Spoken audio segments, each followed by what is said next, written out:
Welcome to the A+ Edtech Coaching Podcast, a podcast dedicated to talking about all things EdTech coaching. In this episode, we're going to talk to Nikita Porter. Nikita is a technology and learning coach in Columbia, South Carolina for Killian Elementary School. She's going to share her story on how she was able to start utilizing coaching cycles with her teachers. All right. Well, thank you, Nikita. I really appreciate you joining me tonight. So I've brought you on as I was working through the process of the book. I had reached out, and actually, I met you on Twitter. And Yeah. and I had just kind of reached out to EdTech coaches on Twitter and said, "Who does coaching cycles?" Because I personally don't think we have a lot, and I may be wrong. I don't know every ed tech coach out there in the world, but I had reached out trying to find someone who had done coaching cycles before, and one of your friends recommended you. Yes, it was actually a technology integration specialist that would have been, I guess, in a supervisor type role for a coach at the school. So she worked in the district office and knew that how I kind of did my coaching cycles and the training process that I went through. And so she tagged me. And that's how we kind of connected there. Um, Go ahead. Yeah. And I called her after we spoke and said, "You won't believe what happened." And she said, "Isn't Twitter It amazing?" is. It is. It's amazing who you meet. And because I'm in North Carolina, Mhm. so and I mean we're kind of, I don't know, would you call it sister states? I'm not sure how that how that works. Yeah. I don't know why Okay, yeah, why is one sure. south, one north? Who knows? So I'll get a geography teacher on here one day and they can explain to me why that Mhm. is. So I guess the first thing I'd like to know is how did you become an ed tech coach? Like, what was your evolution? Were you a teacher first, or how did you get here? Absolutely. So I was definitely a teacher first, and I taught grades 4 and 5. And I had an opportunity. I transferred schools, and I met an amazing principal who happened to have a love for project-based learning. And she asked me about my interest level in it and if I would be willing to start it up. And I said, sure. And so I was a project-based learning teacher actually for only 1 year. And we designed the curriculum, and our students were the first students in elementary to be one-to-one and take their devices home with the take-home model. And that was new for our students. And that was so that their learning and their research could be continuous. And as they had conversations with their partners and their groups, that if it went past school hours, they could do that. And with that, I gave them choice about products, and those students just, I mean, they embraced technology in a in a different way, and wanted to use it for many of their end products and in different ways.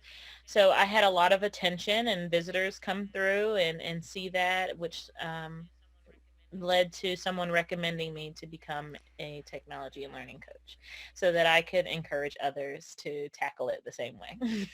So can I ask you, just because I'm a tech director and I'm asking this question from that perspective of, now you say one-to-one take home in elementary. Now obviously everybody in the world is now more towards that take home in elementary. We're sending devices home with grade levels. We may not have normally done that, but it sounds like you did it beforehand.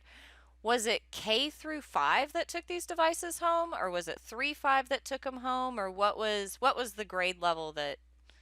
This took place in about 2016, 2015, 2016.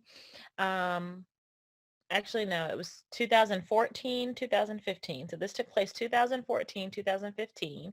And at the time, we were one-to-one with grades 6 through 12.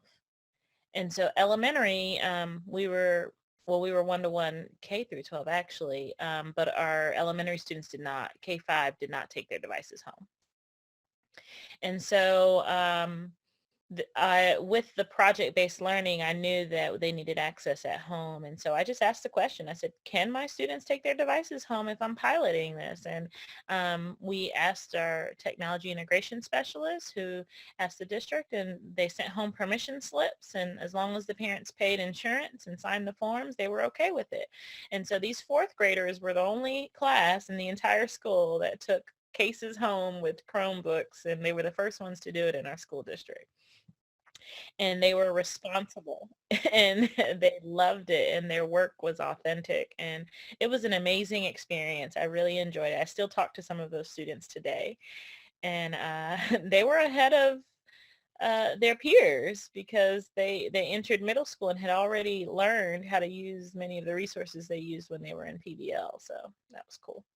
So yes, how I went into coaching, and I had took that recommendation, and I applied, and I started working at Killian Elementary School.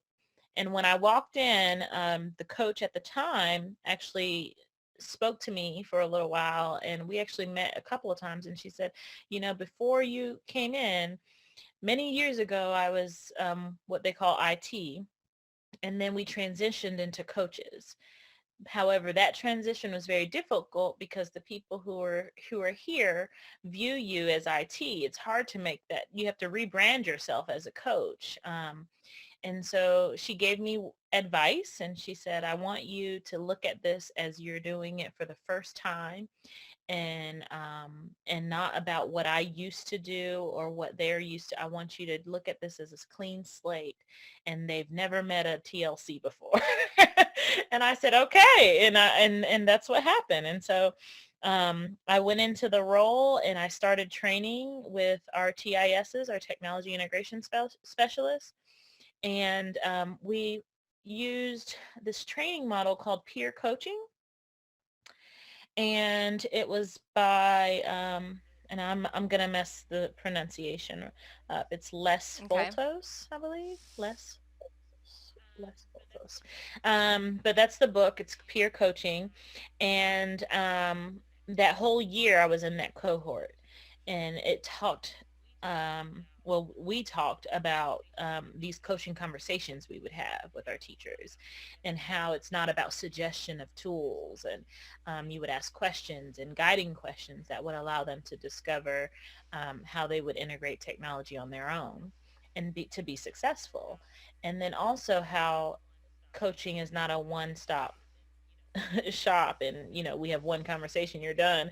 It would be something that's a cycle, and it would be continuous conversations, and you would grow upon each session with the coach.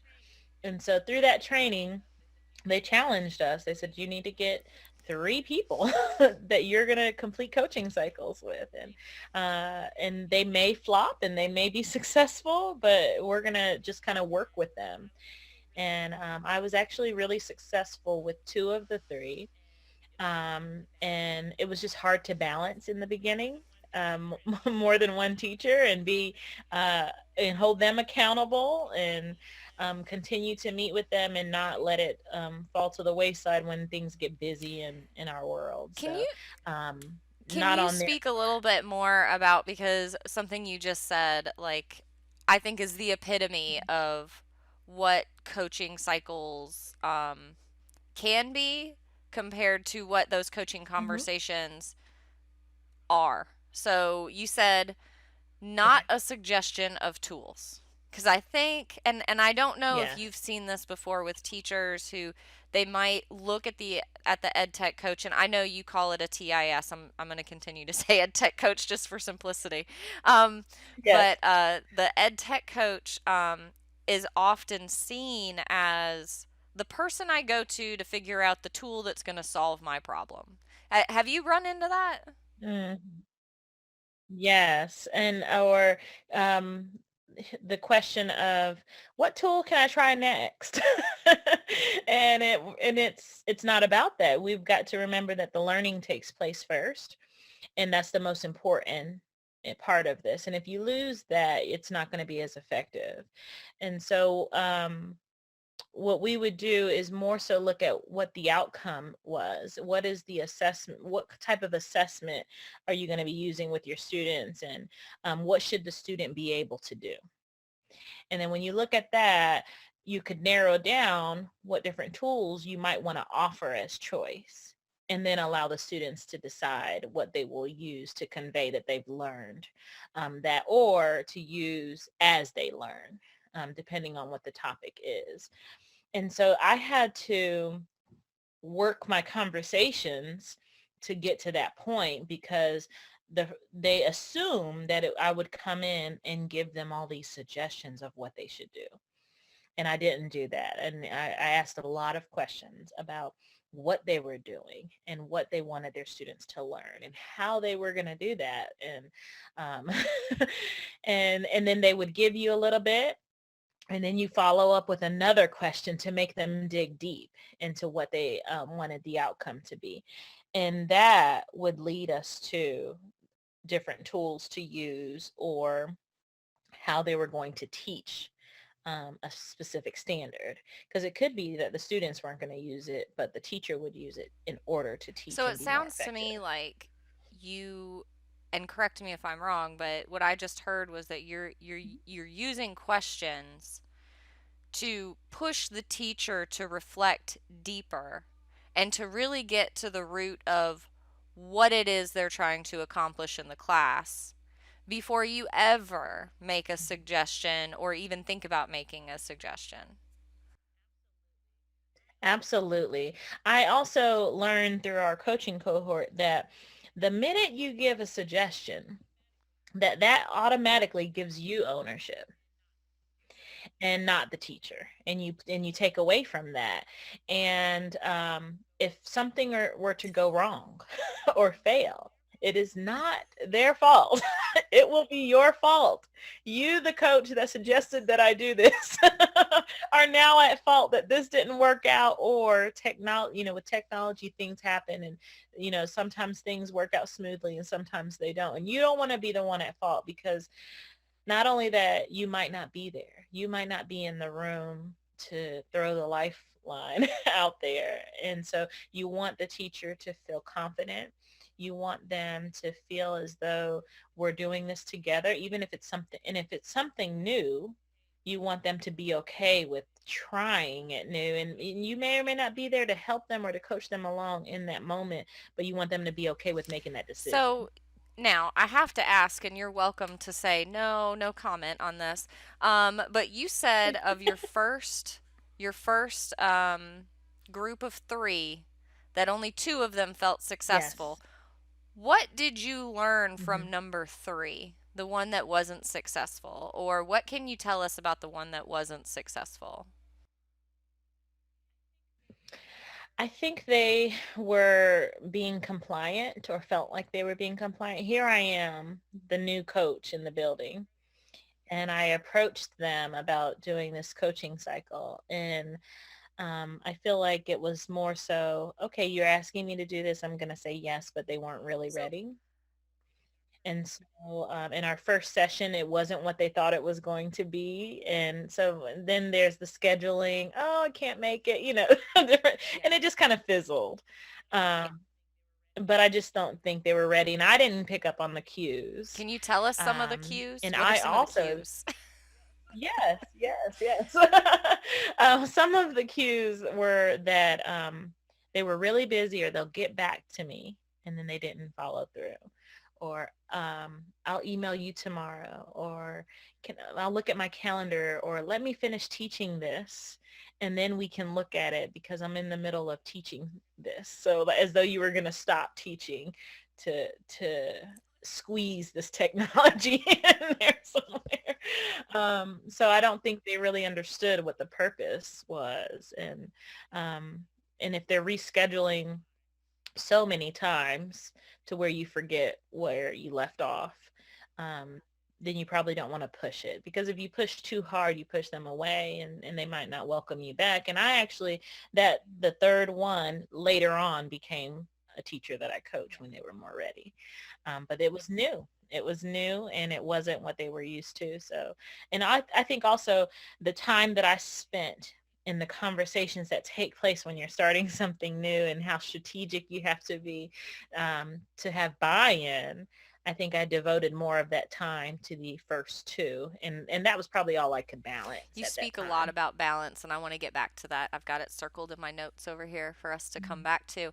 Right. But since we're talking still about kind of the beginning and how you started, how did you get Mhm. teachers to initially buy into this idea of participating in coaching? Because they've never seen it before. They don't, and like you said, the one obviously didn't understand it and then was like, I'm not ready for this, in their own subtle way.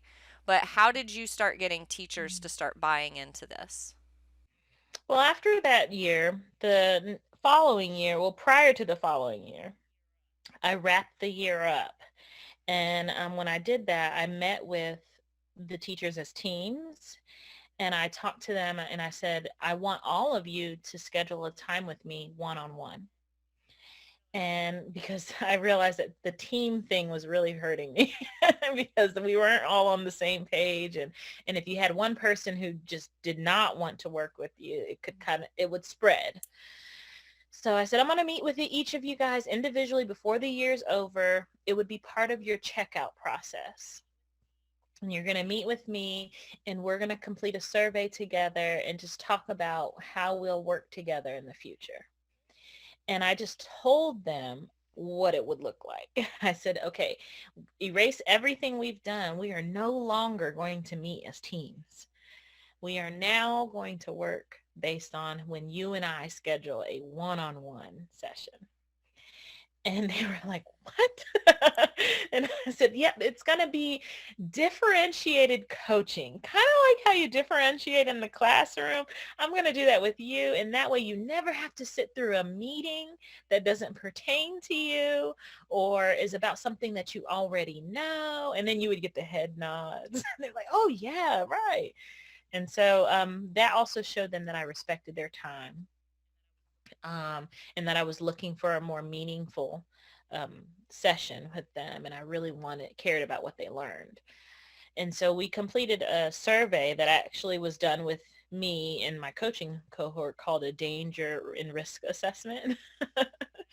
And it was about, things that are scary for you, things that you would never try, things that you would try, what's risky, and things like that. And you would talk about presenting in front of a faculty. Is that something that is dangerous, risky, or sure, no problem? And then you throw in there surfing in the Atlantic, random questions to kind of lighten the mood. And then do a few from the classroom. And in there, I could tell one, who wouldn't mind sharing with others and teaching a friend on the team? Who could I use to showcase and not embarrass them to the point where they don't want to give me any time anymore because I might embarrass them? And then, and who is more so on the quiet side where they feel like they have a lot of learning to do and they need everything to just be between me and them and in their classroom where they're safe. And so I was able to divide my teachers up into groups, into 3 groups.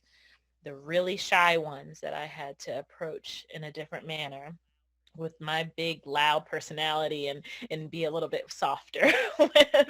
And then, on the other extreme, the ones who are like, I want to try everything. Give me what you got and please tell everybody about what I'm doing in my room.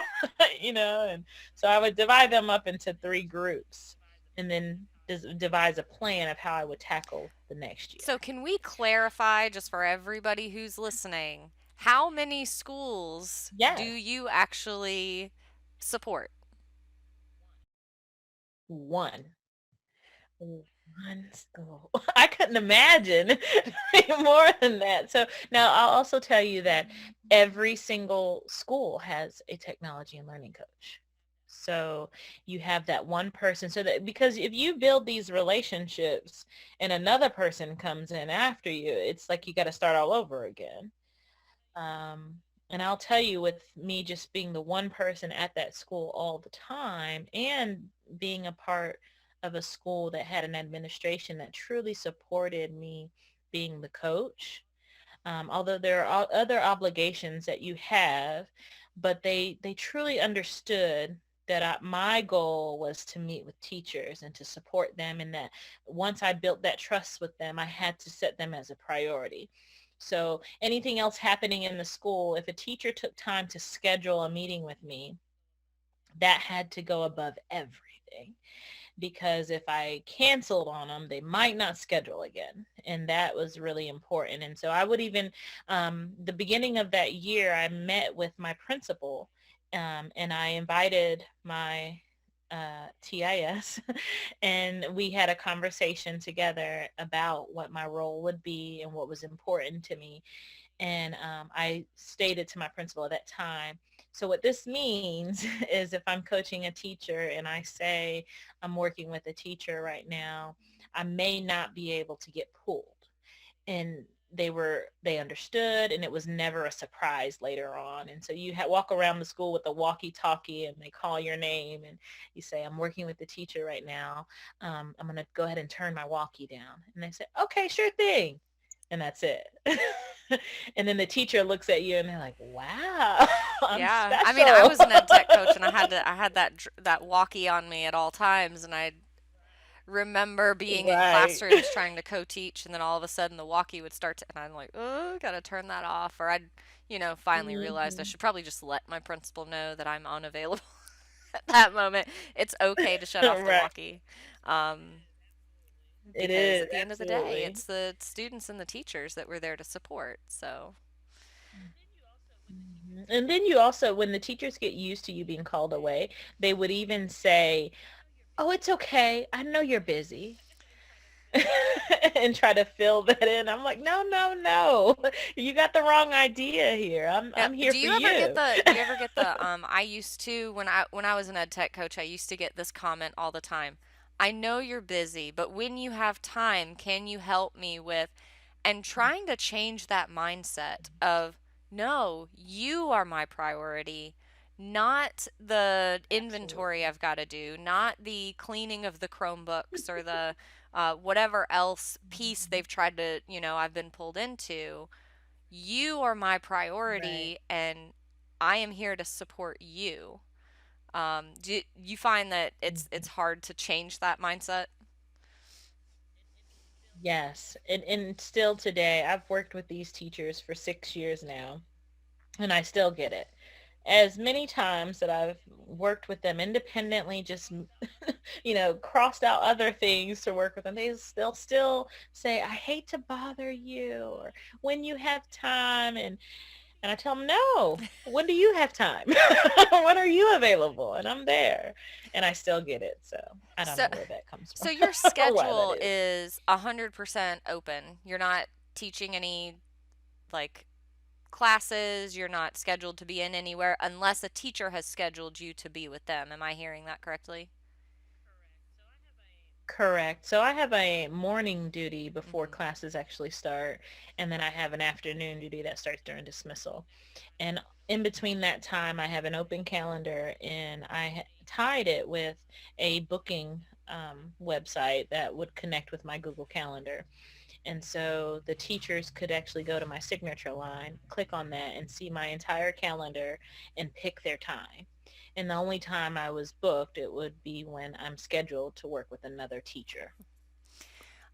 So you got through that first year, and you've been doing this for a few Hmm. years with them. About how many teachers do you Yeah. work through coaching cycles with at any given time? Or how many teachers throughout the year? Whichever way is easier for you to kind of think about that. I would say the going number has been about 15. At one time or throughout the year? Yes, throughout the year, Okay. throughout the year. But and it would be about 15 teachers consistently once a month. Um, those solid 15, yes. And occasionally they would talk to each other and realize they were working on something similar and then come in together and meet. Um, but it took a while to get there, you Yeah. know. It wasn't. And even that first year when I canceled all of the team meetings, and that's freed up a lot of my schedule because we prepare for those meetings. You create things to give your teams and things like that. So that freed up my schedule. And that year, although I tried to schedule everyone, it didn't work out, and you have some that kind of fizzle. And I want to say that I ended up with a solid 5 that year that were consistent. We Hmm. never missed a month. And then the next year I gained more. And I can't tell you if it was more so the teacher or me that learned how to balance all of that and be consistent. Um, and hold the teacher accountable too, and work out that before I leave, let's schedule the next time that Hmm. we're going to meet to ensure that we have that in our calendar. And as long as that didn't get canceled by, I don't know, a weather day or something like that, anytime I had it there and I showed up in the room, that even if they forgot, it would be, come on in, let's work. And I'd coach them. So that was key. And scheduling that next meeting before you leave was very important. And I got better at that as the years So when you say progressed. coaching cycles, just do you do an observation and then you give feedback and then you participate in something, or kind of what does that look like from your vantage point? How have you set that up? Well, the it would look different, and based on what the need was and the conversation. So some teachers, I couldn't quite if I would observe if I didn't understand where they were coming from, or if they were really hesitant in working with me or resistant um, to trying new things. Then I would have to go into the classroom a few times, and I would schedule myself. I'm going to go in there casually and just see what's happening. And for some teachers, I would make the decision to help out in their classroom. Oh, I noticed that you were working on this, and I just decided, it's my favorite subject. I love teaching that unit. And I would end up in their rooms, learn some of their students' names. And that way, the next time that I would meet with them, I would have some information about what actually happened in their classroom to get the conversation going. Of course, I would have to do that with some teachers and not with others. Some of them, it would invite me to observe. Some would invite me to even model teach. Maybe it was something that we were talking about in our session, and they say, I've never done that before, but the way you describe it, I'd like to see that. And if it was something that I couldn't do, I would schedule that they observe a friend or a peer, and I would help cover classes. I did that as a So coach I'd say, too. I had one teacher who was drowning. I think it was her first year teaching, and finally I just hmm went to her and I said, you what do you need right now to help you feel successful?" And she was like, "I need time." And so we had planned a hmm lesson together, and then I ended up taking it so she could have a little bit yes. of breathing time. Now, I'm not saying that I didn't offer that to everybody and I never offered that again, honestly, Right.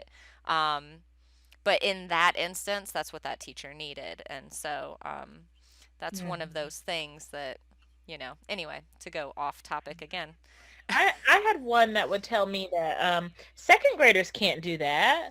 You mean to tell me that my second graders could do that? No. And then I would know another second grade teacher who was actually doing it and say, you know what?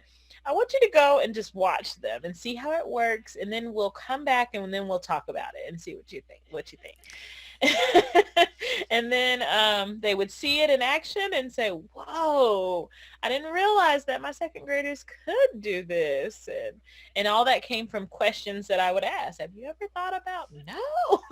And that would be their response. So um, yeah, so it was covering a class so that they could see it happen in another room. Of course, as long as that wasn't something that was dangerous to them. That was one of my questions in my assessment or survey, was how do you feel about observing another teacher? Is that something that's scary for you, or is that a no problem for you? Because there are people who feel intimidated if you ask them to go and observe another teacher like that. may say that, you don't know how to do something or what, whatever it may be. But there are some that can't wait to see other teachers teach. And I had teachers who had been teaching for 15 years and couldn't remember the last time they observed another teacher teach students. They go to conferences and they see other teachers talk about it, but to actually leave their room and see another teacher that teaches on their team teach kids, and that's something that they didn't Yeah, observe and I think often. it's great that you gave them the opportunity to do that. Because I mean, if you look at Hmm. schedules, PLCs or, learning networks or whatever you call them in schools, they're scheduled so that the teachers are off at the same time. But the problem with that is then they can't Right. go observe the other people who are doing the same grade level or who are doing the same subject matter if you're in secondary. So to have the ed tech coach be able to recognize that, and it sounds like you're Mhm. connecting your teachers, like the ability to connect Yeah. your teachers who are even just in the same building. I mean, they're probably teaching right next door to each other and they have no clue, or they may Yes. have even heard the other person talk about it and they're like, I just don't, I have to be able to see it. um, and you Hmm. being able to give them that opportunity, I think that's phenomenal. um, Yeah. so I think And so I think you asked me about it's coaching okay. cycles, and somehow I got. It's all a part of it, right? I mean, because I think I mention in the book that these pieces are all part of the coaching cycle, and the way Yes. that I have it Yeah. set up, because I do suggest a coaching cycle format in the book, but in it, it's Mm-hmm. very specific about time is not whatever the teacher needs. It is the teacher's time. It's not, Right. one teacher, you might make it through an entire cycle real quick because they have a goal, you've worked with them, they hit those markers, and you move on to the next thing and you start the cycle over. The other one, you might be sitting there working on this goal for a while before you break it down. Like you said, keep asking them questions, keep doing things. This time you need Mm-hmm. somebody to help to model this for you. So let me, while let me let you see this other teacher, so that modeling is a part of it. But another teacher doesn't need that. So I think it all feeds right into that coaching cycle. It's all a part of it, Yeah. because all of those things that you're doing, whether it's co-teaching, co-planning, modeling, providing research, whatever it is, it's all based on the need of that Mhm. teacher, and you figure it out as you're going through that cycle. So I think you're right on the nose with Right. going off on these small Okay. tangents that aren't really tangents. Right. So Yeah. One thing that will help though is setting a goal with the teacher. And so we would set goals for the year. Just, tell me some things before we get started with this. What are some things that you definitely want to accomplish this year? And then kind of setting that aside so that as you coach, you can kind of look at it. And I would ask, when you have the moments where no one's saying anything, or they feel like, oh, we're done, we don't really have any time, you would go back to that goal and say, well, have you accomplished any of these three goals that you stated in the beginning of the year? And what are you doing to work on that? And that would continue the conversation. Oh, looks like we got to meet again next month. So you got to keep it that's going. that's a that's a good that's a good idea, is to really start with that year goal. I like that. So I think the last thing that I really wanted to talk to you about, and you even mentioned it, and I said we'd come back to it, that hard to balance. And so how do you, I just did the math in my head real quick, and tell me if I'm wrong with this because math is not my strong suit. You have 15 teachers you're working Mhm. with, 10 months you're working with them. You said you meet with them at least once a month to work through to have these conversations as you're doing all of the other pieces, the modeling, the co-teaching, all of that. Just those once a month Mhm. meetings that you're I'm not, I don't want to use the word require, but that's your goal, is to see them once a month Right. um, in these Mhm. coaching conversations. That's 150 meetings. And then Mhm. you're doing the, I'm taking your class for this period for modeling, or I am in Mhm. here co-teaching with you, or we're sitting down and co-planning. All of that is happening outside of those 150 meetings. So the question Mm-hmm. is, how do you keep yourself organized working through this with 15 humans? That's a lot. It is. It is. And some of those humans require more than others. And so, and the meetings may be a little bit shorter than others. But one way that I keep myself organized is one, the Google Calendar. So I schedule everything on calendar, and I keep our notes. So I take all of the notes when I coach teachers so that they're not writing or feel like they have work to do when they're meeting with me. And so I have a Google Doc for every teacher, and I add on to that same doc and I attach it to the Google Calendar invite that they have access to, and they can go back and read those notes as well. I link all of our promises or our to-dos before we meet again the next month in that document. And when you do that, you can also tie in their email address with those tasks. And so it will send them a reminder to their email. And so I would do that for myself and for them. So these are the things that I've committed to doing before we meet. And then prior to meeting with the teacher, I will pull up their doc and see what are the things that I need to make sure that I'm prepared for when I meet with that teacher. Also, scheduling time for the things that you have to do.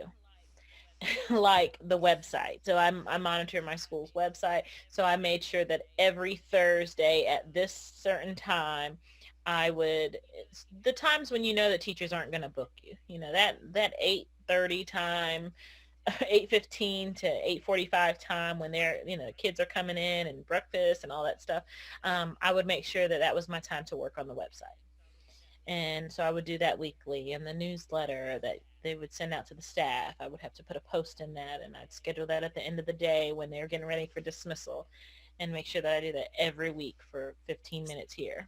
And so just strategically putting the things that you know you need time for on your calendar, and then repeating those events are very Yeah. helpful. So note taking saved me, and having a document for every teacher, because you don't remember the conversations that you have with them. So especially when you're coaching multiple teachers at the same time. And so having that doc was very helpful. And they always would say, I'm so glad you kept notes. And anything that they would need from our session would be there, so they don't have to go looking for it and use up your time together. So if we're working on an activity, an interactive slideshow or something like that, it would be in our doc. We talk about it. When you're done with creating that, link that here and whatnot. Well, So, I want to thank you so much. I really appreciate it. And I'm so thankful that I found you on Twitter. And hopefully we'll be able to stay oh yeah. connected through all of this and um, all your other endeavors you may be trekking towards. So thank you so much. Is there any last minute things you want to share or anything, any other words of wisdom for coaches out there? Well, I want to thank you for inviting me, and just talking about this out loud, I realize we have a mammoth task. And but at the same time, what we do could be the difference in a teacher having a successful year or having one that they don't want to Yeah. remember. you know, and we're there to coach them, but also to help them grow. And it's a special position, and not every teacher has a coach that can help them. And it's growing, I'm sure, in different districts, but it's important that we protect our time and do our work with integrity, and to just protect the role, so that teachers can continue to grow and look at it in a positive light. I'd like to say thank you again to Nikita for taking time to talk to me about her experience with EdTech coaching cycles. For more information about EdTech coaching in general or EdTech coaching cycles specifically, go check out edtechcoachingprimer.com.